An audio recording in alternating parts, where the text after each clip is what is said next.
এই যে ম্যাথমেটিক্সটা আছে না, ঠিক আছে, এই ম্যাথমেটিক্সটা নেক্সট ইয়ারের আইসিএসসি ক্লাস 10 এ আসতে পারে পরীক্ষা মাধ্যমিকে, হ্যাঁ, বোর্ডের এক্সামে। ভেরি ইম্পর্টেন্ট ম্যাথমেটিক্স এবং উইথ 100% চান্স, ঠিক আছে? এরপর 100% চান্স। হ্যাঁ, বসো। ঠিক আছে। না না, ওইখানে বসো। হ্যাঁ, অঙ্কটা আমি দেখলাম। হ্যাঁ, তোমার নাম কি? ঠিক আছে, ভালো তো, নামিয়ে দেবে তো? আমি তো বলছি না, তোমাকে তো ট্রেনিং দেওয়া হয়েছে, তোমাকে তো দেখানো হলো, না নামানোর কিছু নেই। বসো বসো বসো বসো। আচ্ছা, এবার দেখো পয়েন্টটা দেখো, পয়েন্টটা দেখো, পয়েন্টটা বলো, পয়েন্টটা কি আছে মুছে দিচ্ছি। সব পয়েন্টটা বলেছে পরিষ্কার লিখেছো তো? হ্যাঁ। হেন্স বলে লিখেছো তো? আমি কিন্তু অ্যানসার চেক করব, কিন্তু সব আগে বলে দেব।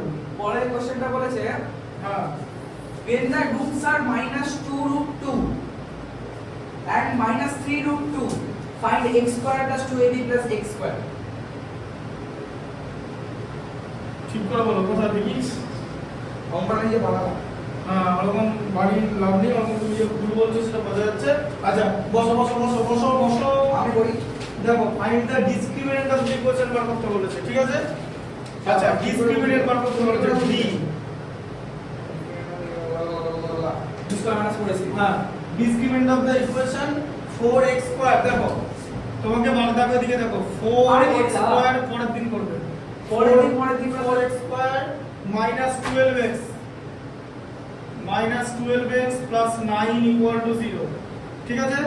4x square minus 12x minus 4x square minus 12x plus 9 equal to 0, and hence find the nature of the roots, ঠিক আছে? নেচার বার করতে হবে, রুটস এর নেচার অফ রুটস, ঠিক আছে? মানে কেমন হবে বলছি আচ্ছা, আগের অঙ্কটা, ঠিক আছে? অঙ্কটা ওটা 4 এটা 4 করো করো, হ্যাঁ করো করো, এটা করো করো। a square minus ax হ্যাঁ, লেখো এখানে, লেখো এখানে এসে করো। আমি করবো? হ্যাঁ, নিশ্চয়ই। করো। তাহলে ফর্মুলা, যেটা quadratic equation simple formula, x square plus bx plus c, আমরা ওই ফর্মুলা ধরে করব। হ্যাঁ, ax square plus bx plus c is equal to 0. Therefore a is equal to 4, b is equal to 12, R c is equal to 9. খুব সুন্দর কথা। এবার আমাকে ডিসক্রিমিনেন্ট বার করতে বলেছে। এবার ডিসক্রিমিনেন্ট মানে কোন জায়গাটা? b স্কয়ার মাইনাস 4ac কে বলা হয় হচ্ছে ডিসক্রিমিনেন্ট।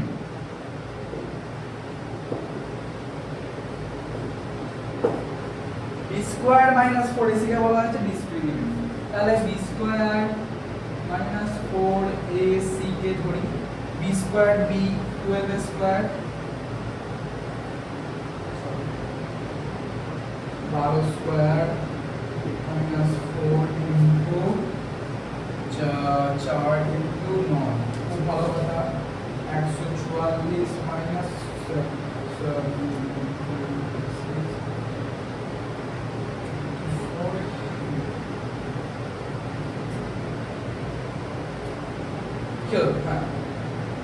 16 minutes are 116 হ্যাঁ, তাই ax square plus bx plus c equal to 0, এর ভ্যালু হচ্ছে 4, b এর ভ্যালু, আরে আবার দেখেছো b এর ভ্যালু তো -12, যদি অ্যানসার চেঞ্জ হবে কিন্তু b এর ভ্যালু -12 দাও, -12। হ্যাঁ, c এর ভ্যালু হচ্ছে 9, তাহলে হচ্ছে -12 মাইনাস, হ্যাঁ 144, 4 4 এখানে 4 ইনটু 9, তো হ্যাঁ হ্যাঁ, তাহলে b স্কয়ার মাইনাস 4ac 0 বসলো তো, তাহলে b square minus 4ac value 0 এলো তো, তাই তো হচ্ছে। হ্যাঁ, তাহলে b স্কয়ার মাইনাস 4ac যদি 0 হয়, লেখো if b square minus 4ac equal to 0, লেখো লেখো লেখো, if b square minus 4ac equal to 0, then কি বলো?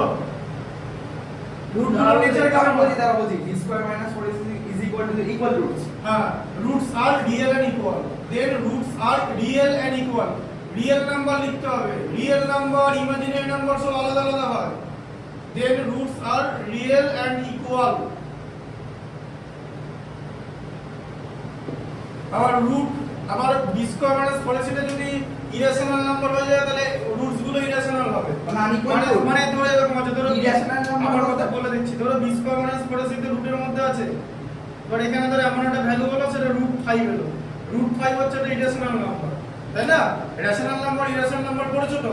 5 হচ্ছে রেশনাল নাম্বার, কারণ 5 মানে 5/1, p এর ভ্যালু 5, q এর ভ্যালু 1, তার মানে p/q ফরমেশনে এক্সপ্রেস করা যায়, তাই ওটাকে রেশনাল নাম্বার বলে। ক্লাস 9 এ আছে, পড়ানো হয়েছিল প্রথম চ্যাপ্টার। আর যাকে এক্সপ্রেস করা যায় না তাকে ইরেশনাল নাম্বার বলে। √5 ইজ অ্যান ইরেশনাল নাম্বার। এবার এখানে √5 বেরোলো, ওটা রুটস গুলো ইরেশনাল হবে, বোঝা গেল? ঠিক আছে, আর এখানে রিয়েল আর ইকুয়াল রুটস হবে। আচ্ছা, এবারে হোমওয়ার্কটা লিখে নাও।